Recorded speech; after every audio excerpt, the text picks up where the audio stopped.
درود پاک پڑھی اللہم صلی علی سیدنا و شفیعنا و حبیبنا و مولانا محمد علیہ وصحبہ وبارک وسلم صلاۃ و سلام علیک یا رسول اللہ یا حبیب اللہ یا نبی اللہ۔ غوث پاک کی کرامتیں بہت ہے۔ غوث پاک کی پوری زندگی ہی کرامت ہے۔ جب پیدا ہوئے تو بھی کرامت۔ اللہ اکبر۔ رمضان شریف 470 ہجری پہلے رمضان کو غوث اعظم جیلان کی سرزمین میں سید گھرانے میں حضرت ابو صالح کے در دولت پر جلوگر ہوئے، پیدا ہوئے۔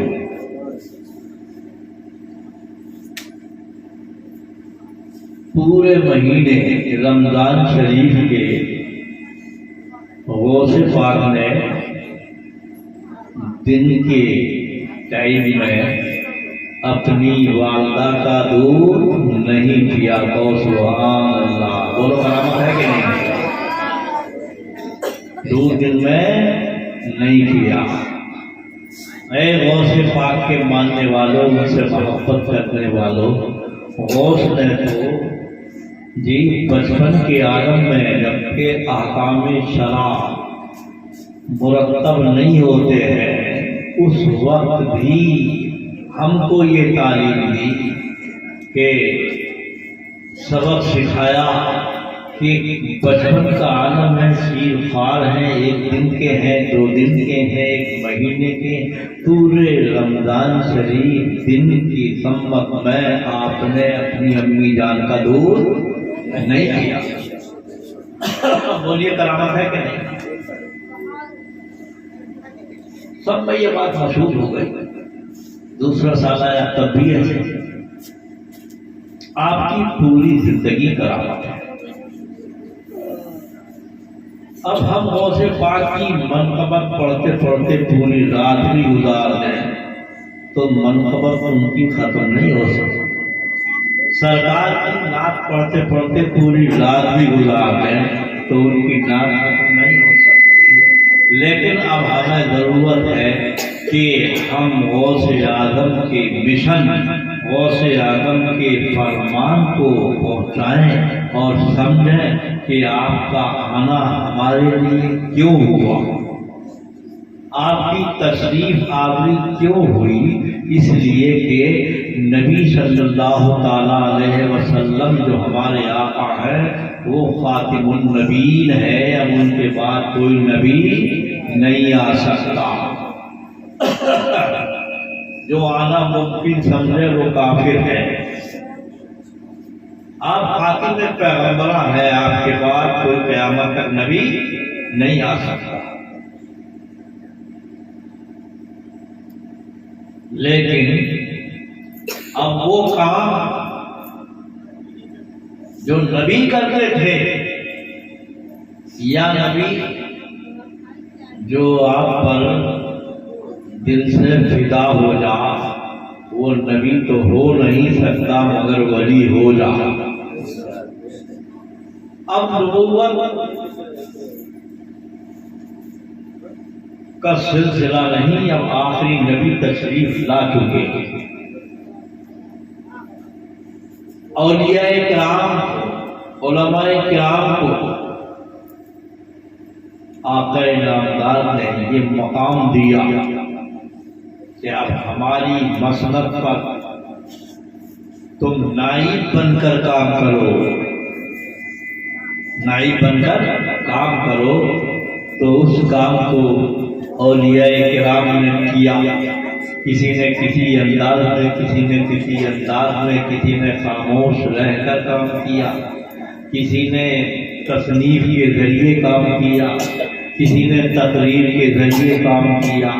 جس کو جیسا ملتا تھا اس نے بھرپور اشاعت دین کی خاطر نبی صلی اللہ تعالیٰ علیہ وسلم کے فرمان کو جاری کیا۔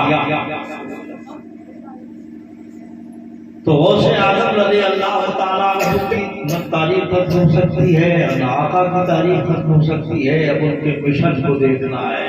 ایمان لانے کے بعد غوث پاک کے ہم چاہنے والے ہیں، اولیاء کرام کے ہم چاہنے والے ہیں. اللہ ہمارے ایمان کی حفاظت فرمائے، ان لوگوں سے بچائے رکھے. جی اللہ ہمارے ایمان کی حفاظت فرمائے، ہماری بیٹیوں کے ایمان کی، ہماری بہنوں کے ایمان کی، ماؤں کے ایمان کی، ہمارے جوانوں اور بچوں کے ایمان کی حفاظت فرمائے. غوث اعظم کا خصوصی فیضان عطا فرمائے.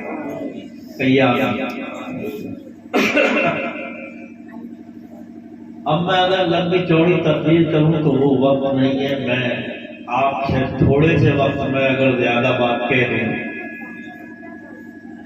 اور میں جتنی آپ نے منقبتیں سنی ہیں، جتنی آپ نے نعتیں سنی ہیں، جتنی آپ نے حضرت مولانا جمیل الرحمان صاحب قبلہ کی تقریر سنی ہے، اگر آپ کو میں چند باتوں میں یہ نسخہ بتا دوں کہ وہ ساری تقریر تمہیں یاد ہو جائے. بولو کیسا ہے؟ ساری تقریر یاد ہو جائے. 2 گھنٹے کی تقریر آپ کو حفظ یاد ہو جائے. اگر ایسا نسخہ میں آپ کو بتا دوں تو آپ اس کو سن بھی لو اور اللہ توفیق دے تو اس پہ عمل بھی کرو. جی بتا دوں، صرف 4 باتوں کی بات بتا دوں، اور 4 باتیں تو یاد نہیں جاتی. کیوں بھائی؟ صرف 4 باتیں، 4 چیزوں کو 4 چیزوں سے بچائے رکھنا. کیا کہا میں نے؟ کیا کہا؟ 4 چیزوں کو 4 چیزوں سے بچائے رکھنا. تو 4 چیزیں تو یاد رہ جائیں. لمبی چوڑی تقریر پہ یاد نہیں رہے گی، لیکن یہ 4 پہ یاد رہ جائیں. جی میں ایک دن ایک ٹرک والے کے پاس کھڑا تھا اور دیکھ رہا تھا ٹرک کو. ڈرائیور نے جھانک کے دیکھا، کہنے لگی کہ یار کیا دیکھ رہے ہو؟ اور میں یہ دیکھ رہا ہوں یار اتنے لمبے چوڑے ٹرک تم ایک ادنا سے آدمی چلائے پھرتے ہو، گھمائے پھرتے ہو، کنٹرول میں رکھتے ہو. کتنے انجن میں پرزے ہیں، کوئی ادھر جا رہا ہے، کوئی ادھر جا رہا ہے، کوئی ادھر جا رہا ہے، کیسے یاد رکھتے ہو؟ حضرت صرف 4 باتوں پہ یاد رکھنے کی ضرورت ہے. صرف 4 چیزوں کے یاد کرنے کی ضرورت ہے. یہ اتنی لمبی چوڑی گاڑی 4 چیزوں سے قبضے میں آ جائے. ارے بھائی وہ کیا ہے کہ تمہیں بتایا جاتا ہوں. ایک تو ہے اسٹیئرنگ، ایک ہے اسٹیئرنگ ہاں، اور ایک ہے لیور یہاں، اور ایک ہے کلچ، یعنی جس سے ہم گیئر بدلتے ہیں، یعنی گیئر ڈالتے ہیں، وہ لیور سے متعلق ہے. ٹھیک صاحب. اور جب ہم اس کو تیز چلاتے ہیں، اچانک کوئی حادثہ ہونے کو ہوتا ہے یا کوئی سامنے آ گیا تو پھر بریک لگا کر ہم اس کو روک دیتے ہیں، گاڑی وہیں جم تھم ہو جاتا. تو ایک بریک ہے، ایک لیور ہے جی، ایک اسٹیئرنگ ہے، ایک کلچ ہے. یہ 4 چیزیں ہیں جی. یعنی ایک ریس ہے، ریس، ایک لیور ہے جی، ایک ریس ہے، ایک اسٹیئرنگ ہے. یہ 4 چیزیں ہیں. جب ان 4 چیزوں کو ہم یاد رکھتے ہیں تو یہ ساری مشینری کنٹرول میں ہے. تو ہمارے جسم میں اللہ کے بنائے ہوئے کتنے پرزے ہیں، اور ایک پرزے کا دوسرے پرزے سے کنیکشن ہے. دل دیکھو تو عجیب اللہ نے بنایا ہے، پھیپھڑے دیکھو تو عجیب اللہ نے بنائے ہیں جی، لیور دیکھو تو عجیب بنایا ہے، گردے دیکھو تو عجیب بنائے ہیں. پورے جسم کے لیے یعنی صرف 4 چیزوں پر، 4 چیزوں کو 4 چیزوں سے بچائے رکھنا. نمبر 1، دھیان سے میری بات سنیں. زبان کیا؟ نمبر 1 کیا؟ زبان۔ اتنے لوگوں میں کوئی ایسا ہے کہ جس پر زبان نہ ہو؟ ہے کوئی نہیں ہے نا، سب کے پاس زبان ہے۔ زبان کو جھوٹ سے اور گالی سے بچائے رکھنا، زبان کو جھوٹ سے اور گالی سے بچائے رکھنا، یہی زبان ہے کہ جس سے جھگڑا ہوتا ہے، لڑائی ہوتی ہے، یہی زبان ہے۔ اس سے آپ اگر گالی بولو گے، حدیث شریف میں آیا ہے جو گالی بکتا ہے اس کو جنت تو کیا اس کی ہوا بھی نہیں ملے گی۔ جنت تو کیا، آپ ایسے ہی کتنی گالی بک دیتے ہو جی، جسے چاہا اسے گالی بک دی، اور کسی پر نہ چل سکی تو بیوی کو بک دی، اس کو سمجھ نہیں آیا کہ یہ تو ذرا غریب ہے، حالانکہ وہ آزاد ہے، وہ تو زمانے چلے گئے۔ بیوی کو شوہر کا حق پہچاننا ضروری ہے اور شوہر کو بیوی کا حق پہچاننا ضروری ہے۔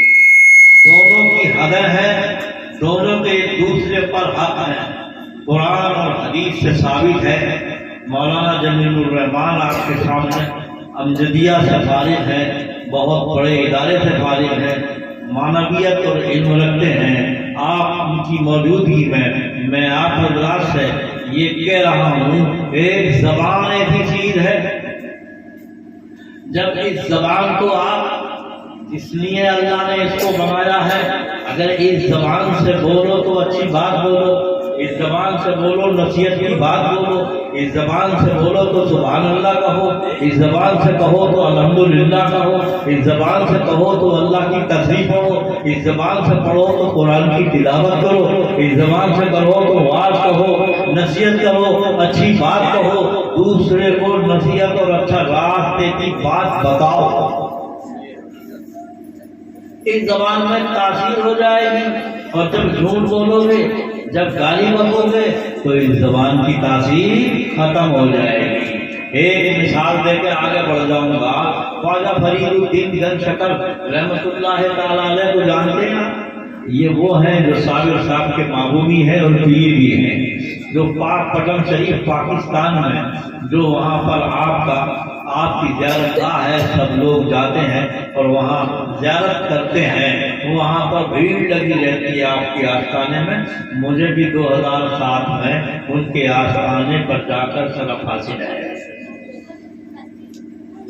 تو خواجہ فرید الدین گن شکر رحمۃ اللہ تعالی علیہ کی بارگاہ میں ایک دن ان کا غریب ایک مرید آ گیا، غریب۔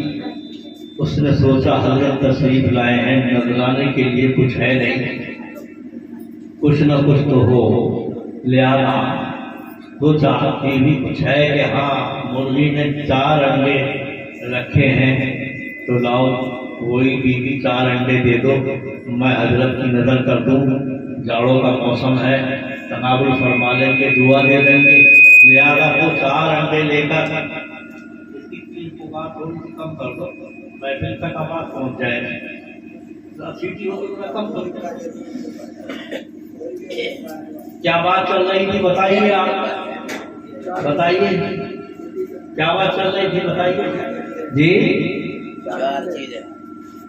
4 چیزیں تو ہے، لیکن اب میں کیا کہہ رہا تھا، ہاں وہ ایک غریب مرید 4 انڈے دے کر آپ کی بارگاہ میں حاضر ہو گئے اور کیا حضور یہ پیش ہے، آپ نے نبی کی سنت ہے، نذرانے کو قبول فرما لیا، ٹھیک ہے، لیکن جب نظر ڈالی، جب غور کیا، تب جو رہتے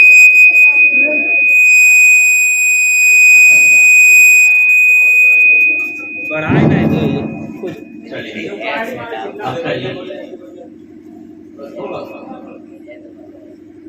خواجہ فرید الدین گن شکر، ٹھیک ہے، جب نظر ڈالی دیکھا کہ مرید نہایت غریب ہے،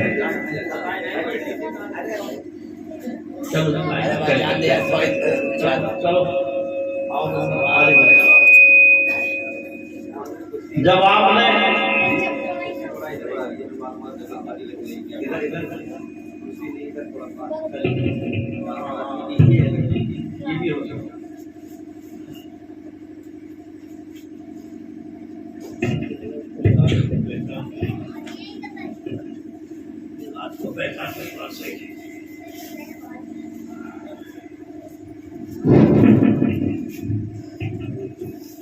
تو آپ نے خواجہ فرید الدین گنجستر رحمۃ اللہ تعالیٰ علیہ نے دیکھا کہ یہ مرید بہت غریب ہے،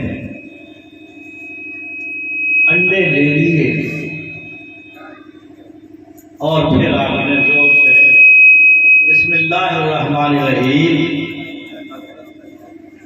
بسم اللہ الرحمن الرحیم پڑھ کر آپ نے قل هو اللہ شریف انڈوں پر بسم اللہ شریف پڑھی، اور پھر بسم اللہ کے بعد 3 بار پھر قل شریف پڑھ دیا، بسم اللہ پڑھی پھر قل پڑھا، قل هو اللہ احد اللہ الصمد لم یلد ولم یولد ولم یکن له کفوا احد، دم کر کے انڈوں کو واپس کر دیا، تم نے ہمیں دے دیے، اب ہم نے اپنی جانب سے تمہیں عطا کر دیے، جاؤ لے جاؤ تمہارے کام آئیں گے۔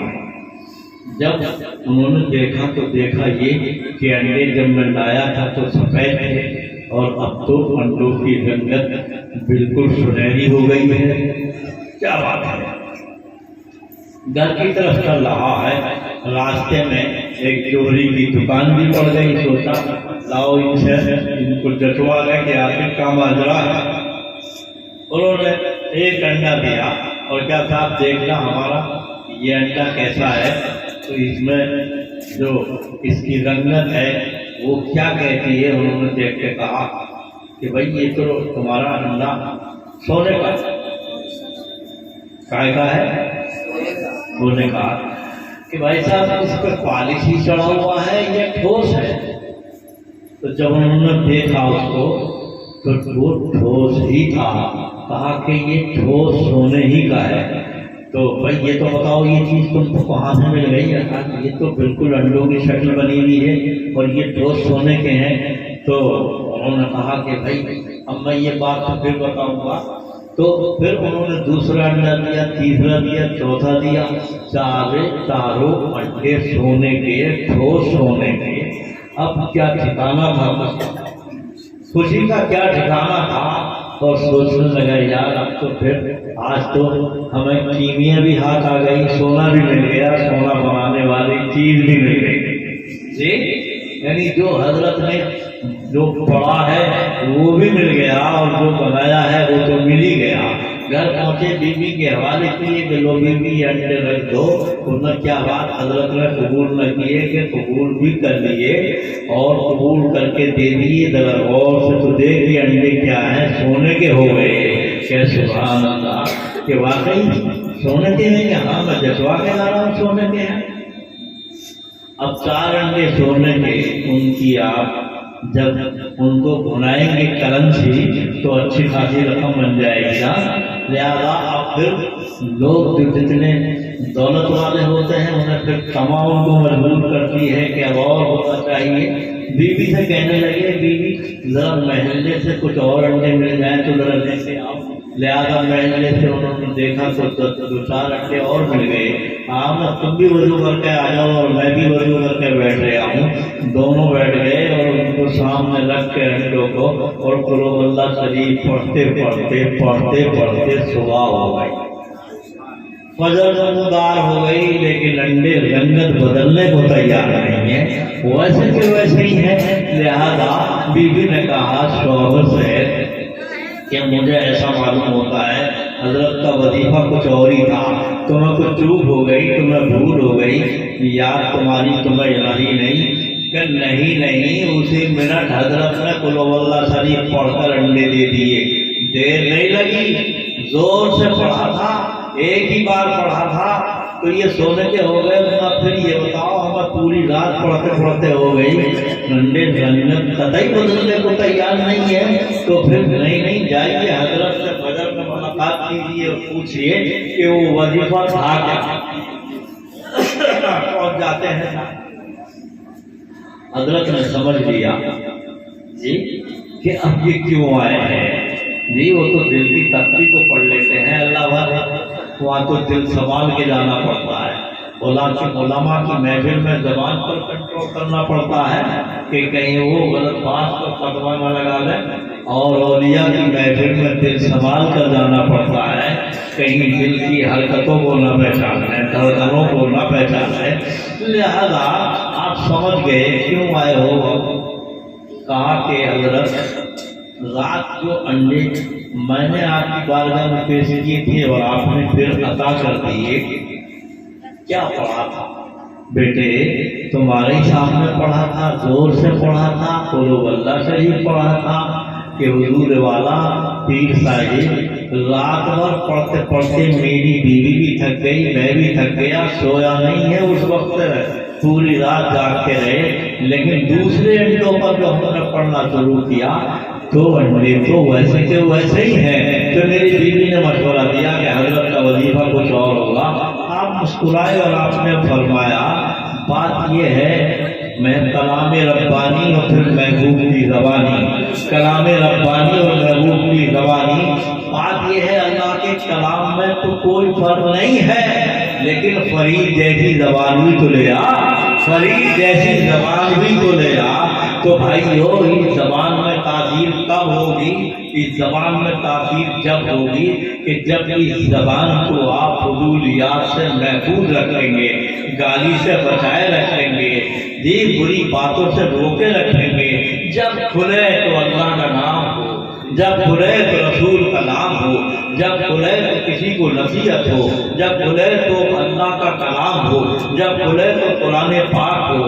لہذا جب اس زبان پر رسائی نہیں ہوگی ویسی چیز کی تو اس زبان میں تاثیر ہوگی، اس زبان میں تاثیر ہوگی۔ اپنی زبان میں تاثیر پیدا کرنے کے لیے ہمیں ایمان لانے کے بعد اور آقا سے محبت رکھنے کے بعد اور اولیاء کرام سے محبت رکھنے کے بعد پہلی چیز زبان کو جھوٹ سے اور گالی سے بچائے رکھنا۔ ایک بات ہو گئی۔ دوسری نمبر 2، دل جسم کا حصہ ہے کیا؟ جسم کا پرزہ ہے کیا؟ کوئی ہے ایسا اتنی محفل میں جس کے دل ہی نہ ہو؟ کیوں بھائی، ہے کوئی؟ ہمیں نہیں، کوئی بھی نہیں، سب کا دل ہے۔ اے بیٹا، دل کو کینہ سے اور حسد سے بچائے رکھنا، دل کو کینہ سے اور حسد سے بچائے رکھنا۔ جس دل میں کینہ نہ ہو، جس دل میں حسد نہ ہو، اس دل کا جواب نہیں، اس دل کا جواب نہیں۔ اس دل میں، جس دل میں خدا کا نام بسا ہو، جس دل میں اللہ کی یاد ہو، جس دل میں اللہ کے برگزیدہ بندوں کا ذکر ہو، جس دل میں خدا کا ڈر و خوف ہو، جس دل میں یاد مصطفیٰ ہو، جس دل میں یاد غوث الورا ہو، کینہ سے پاک، حسد سے پاک، دل کو حسد سے اور کینہ سے بچائے رکھنا۔ سمجھ میں آ گئی؟ حسد، آقا فرماتے ہیں میری امت 73 فرقوں میں بٹ جائے گی اور 72 فرقے جہنمی ہیں اور ایک فرقہ ناجی ہے، 72 ناری ہے۔ اما تو وہ کون سا فرقہ ہوگا جو جنتی ہے؟ وہ وہی ہوگا جس میں حسد نہ ہو، جس میں حسد نہ ہو۔ ایک اہل سنت والجماعت ایک ایسی جماعت اور ایسا جو ہے، ایسا فرقہ ہے کہ نبی سے محبت نبی کی طرح، ولی سے محبت ولی کی طرح، صحابہ کرام سے محبت ان کی طرح، جی خلفائے راشدین سے محبت ان کی طرح، جی شہداء سے محبت ان کی طرح، باپ سے باپ کی طرح، ماں سے ماں کی طرح، بیوی سے بیوی کی طرح، جی افرا تفری نہیں۔ لہذا آپ غور فرمائیے کہ دل حسد کے ابجد بھی دیکھو تو 72، 1 کے 8 سین کے 60 دال کے 4 کتنے ہو گئے؟ کتنے ہو گئے؟ 72۔ حسد 3 حرف ہیں، آ سین دال، تو 1 کا ابجد کتنا ہے؟ 8، اور سین کا 60، کتنے ہو گئے؟ 68، اور دال کے 72۔ حسد جس میں ہوگا وہ جنت میں نہیں جائے گا۔ لہذا اگر ہم میں سنی مسلمانوں میں بھی اگر کسی شخص میں حسد ہے تو اس حسد کی بیماری کو نکالو، یہ بڑے گھاٹے کی چیز ہے، یہ جہنم میں لے جانے کی چیز ہے جی۔ اب ہر ایک فرقے کو دیکھ لو، کسی کو صحابہ کرام سے حسد ہے جی، کسی کو سرکار سے حسد ہے، کسی کو غوث پاک کے حسد ہے، کسی کو اعلیٰ حضرت سے حسد ہے جی، ہے کہ نہیں؟ اپنا تفریح مچی ہوئی ہے، اور وہ کوئی آگے ہے منزل سے، حد سے کوئی پیچھے، کوئی آگے ہے کوئی پیچھے ہے، لہذا یہ آگے بڑھ جانا اور یہ پیچھے لے جانا، یہ تو دل کو حسد سے اور کینہ سے بچائے رکھنا۔ کیا باتیں ہو گئی؟ کیا ہو گئی؟ 2۔ یہ بیٹیاں بیٹھی ہیں، یہ بھی بات کو سمجھ رہی ہیں، کیا باتیں ہو گئی؟ 2۔ ایک زبان کو گالی سے اور جھوٹ سے بچائے رکھنا، ایک دل کو حسد سے اور کینہ سے بچائے رکھنا۔ نمبر 3، شکم، پیٹ۔ ہے کوئی شخص ایسا جس کے پیٹ نہ ہو؟ اتنے لوگوں میں ہے کوئی ایسا؟ سب کے پاس ہے۔ اور پیٹ ہی تو میاں پیٹ بالکل درمیان میں ہے، یہ پتہ نہیں جانے کیا کیا کرا لیتے ہیں جی۔ سر کو کہاں پہنچا دیں، کبھی جوتا کھلوا دیتے ہیں جی، پیروں کو کہاں تک پہنچا دیتے ہیں جی، ہاتھوں کو کہاں تک پہنچا دیتے ہیں۔ یہ حضرت پیٹ بیچ میں ہے، سینٹر کا بیچ ہے۔ شکم کو حرام سے بچائے رکھنا، شکم کو حرام سے بچائے رکھنا، پیٹ کو حرام سے بچائے رکھنا۔ جو غذا آپ کھائیں وہ غذا حلال ہو، وہ حرام نہ ہو۔ وہ غذا جو آپ کھا رہے ہیں، اگر حرام غذا آپ کھائیں گے تو حرام ہی خون پیدا ہوگا، اور جب جسم میں گردش کرے گا، جہاں جہاں جاتا رہے گا اپنا اثر دکھاتا رہے گا۔ دل میں پہنچا تو اس کی حالت اور، کان میں پہنچا تو اس کا تقاضا اور، زبان میں پہنچا تو اس کا تقاضا اور، بولو ہے کہ نہیں؟ اور آنکھ میں پہنچا تو اچھی بات دیکھنے کے لیے آنکھیں تمنا نہیں کریں گی، بلکہ جب آنکھوں میں وہ حرام خون پہنچے گا تو غلط نظارے دیکھنے کے لیے آنکھیں تیار، غلط باتیں سننے کے لیے کان تیار، پھر تو گانوں پہ طبیعت چاہتی ہے جی، پھر قرآن کی آواز انہیں اچھی نہیں لگتی، پھر انہیں قرآن کی آواز اچھی نہیں لگتی، پھر انہیں نصیحت اچھی نہیں لگتی، پھر ان کو واز اچھا نہیں لگتا۔ کیوں؟ اس لیے کہ ان کے جسم کے اندر جو حرام خون ہے، حرام غذا کھائی ہے۔ اما یہ غلطی اگر نہ ہوتی کیا کہ ہم حرام غذا نہ کھاتے تو پورے جسم کا نظام ہی صحیح ہو جاتا۔ ایک غلطی ہو گئی، لمحوں نے خطا کی تھی، لمحوں نے خطا کی تھی، برسوں نے سزا پائی۔ وہ غوث پاک جن کا آپ ذکر سن رہے ہیں، ان کے پاک کا واقعہ سنا ہے کہ نہیں سنا ہے؟ ایسے ہی غوث پاک نہیں ہو گئے، ان کے باپ نے سیب کھا لیا تھا، ایک سیب کھا لیا تھا، بھوک تھی، بہتا ہوا وہ بھی دریا میں جی، بہ رہا تھا، وہ کھا لیا، کھا تو لیا، لیکن پھر سمجھ نے تانے دیے، عقل نے ان کو جھنجھوڑا، اے ابو صالح تم نے سیب تو کھا لیا، لیکن کم سے کم یہ تو سمجھ لیتے کہ یہ سیب کا مالک کون ہے، اس کا سیب تھا، یہ کھا تو لیا تم نے۔ ارے خون بننے سے پہلے اس سیب کو تو سمجھ لو، اس کے مالک کو تو تلاش لو۔ مالک کو تلاش لیا کہ یہ باغ ہے، اس کی کچھ شاخیں جھکی ہوئی ہیں اور اسی باغ کا بیٹا ہوا آیا ہوگا۔ جب پتہ نکالا تو پتہ چلا کہ وہ حضرت عبداللہ سومئی کا باغ ہے۔ لہذا آپ وہاں پہنچے اور پہنچنے کے بعد کہا کہ حضور آپ کے باغ کا میں نے سیب کھا لیا ہے۔ اب میں نے کھا تو لیا، لیکن اب میں اس سیب کی تلافی کے لیے حاضر ہوں، یا تو آپ اس کی قیمت بتا دیں، اور قیمت نہیں بتاتے ہیں تو پھر اس کے لیے معاف فرما دیں۔ لہذا دیکھا حضرت عبداللہ سومئی نے کہ ایک سیب بہتا ہوا دریا سے ہمیں کھا لیا تو کیا بات ہے، لیکن یہ آنے والا جو آیا ہے واقعی کوئی ایسا ویسا نہیں ہے، اس کے چہرے سے مکانت ٹپکتی ہے، نورانیت ٹپکتی ہے۔ تو آپ نے کہا ہم کوئی قیمت تو نہیں لے سکتے ہیں، لیکن ایسے معاف بھی نہیں کر سکتے ہیں۔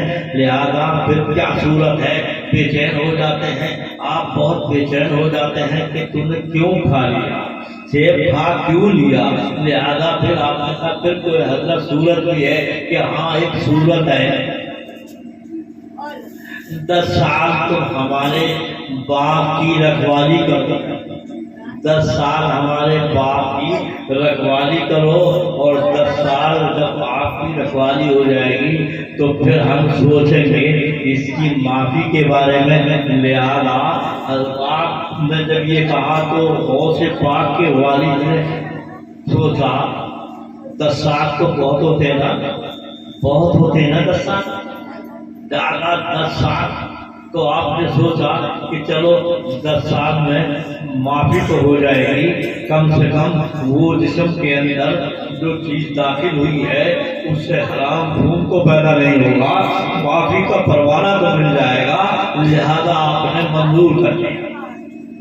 اور فرمائیے گنوں کی کھلاڑی گزرتی ہے تو ایسے کھینچتے ہیں، وہ کہتا ہے کھا لینے میں کیا رہ گئے، نیند کے قریب سے گزر گئے تو گنے پہ گنا توڑ لیا اور سوچتا ہے کھانے پینے چیز کی چوری کیا ہے۔ ارے خدا کے بندے جب تو گنا کھائے گا تو خون بنے گا یا نہیں بنے گا؟ مالک برابر ڈانٹ لیا ہے لیکن پیچھے سے کھینچے جا رہا، اور اتنے کھینچ لے کہ پوری کھیر ہی پکاتا حالانکہ، اور تو بھی کھا اور میں بھی کھاؤں، اور پورے گھر کی دعوت پورے گھر کو حرام کھلا دیا۔ نہ ماں کو کچھ خبر نہ باپ کو کچھ خبر، نہیں پوچھا کہاں سے لائے ہو، جی کہاں سے لائے ہو، ان کی صبح شام ہی ایسی گزر رہی ہے تو پوچھے ہی کیا۔ لہذا غوث پاک رضی اللہ تعالیٰ عنہ کے والد محترم نے 10 سال باپ کی رکھوالی کر کے عرض کیا کہ حضور اب تو سیب کی معافی مل جاتی، پروانہ دے دیا جاتا۔ تو آپ نے فرمایا ہماری ایک شرط اور ہے۔ ایک شرط وہ کیا؟ ایک ہماری بیٹی ہے، آنکھوں سے اندھی ہے، جی کانوں سے بہری ہے، ہاتھوں سے گنتی ہے، زبان سے گونگی ہے، اس سے تم کو نکاح کرنا پڑے گا۔ اللہ اکبر۔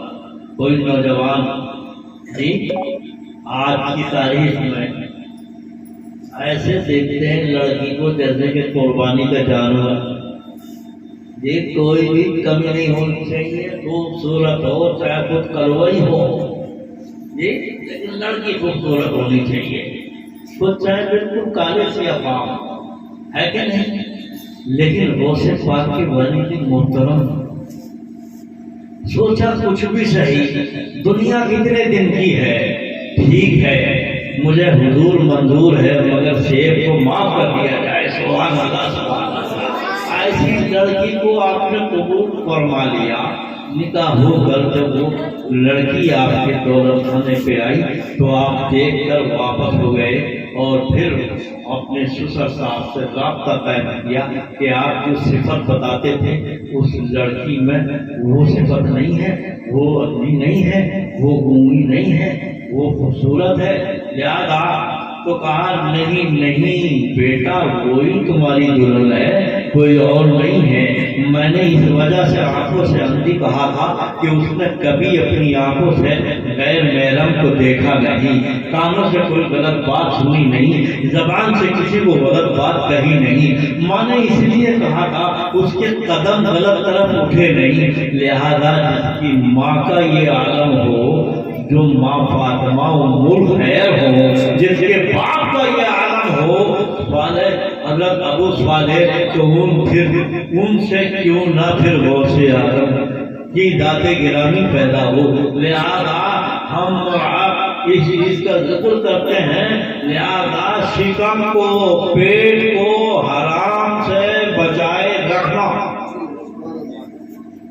بولیے پیٹ کو، اب جب تم پیٹ میں حرام غذا کھاؤ گے نہیں، حلال غذا کھاؤ گے تو میاں تمہارا دل بھی شفاف ہوگا، تمہارا دماغ بھی روشن ہوگا، تمہاری آنکھوں میں وہ نظارے چاہیں گے، تمہارے آنکھیں قرآن کے پاروں کو دیکھنا چاہیں گی، تمہارے کان قرآن کی آواز سننا چاہے گی، نعت رسول سننا چاہے گی، اور پورے جسم کا نظام، آپ نے مشین میں تیل ڈال دیا اگر اچھا تو 9 دن پھینکے گی اچھا، اور ڈال دیا خراب تو 9 دن پھینکے گی خراب۔ لہذا آپ نے اپنے جسم میں جب حرام غذا استعمال کی ہے تو اس کا تقاضا یہ ہوگا کہ اب حرام ہی کھائی جائے، اب حرام ہی کھائی جائے۔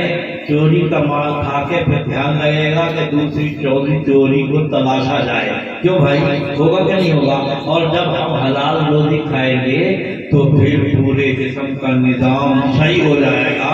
اس لیے جہاں جہاں وہ غذا جاتی رہے گی وہاں سے وہ اپنا اچھا کام کرتی رہے گی۔ کیا باتیں ہو گئی؟ 3 ہو گئی، آپ تقریر سن رہے ہیں۔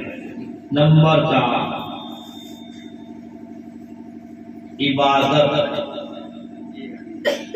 عبادت کو ریاکاری سے بچائے رکھنا، عبادت کو دکھاوے سے بچائے رکھنا۔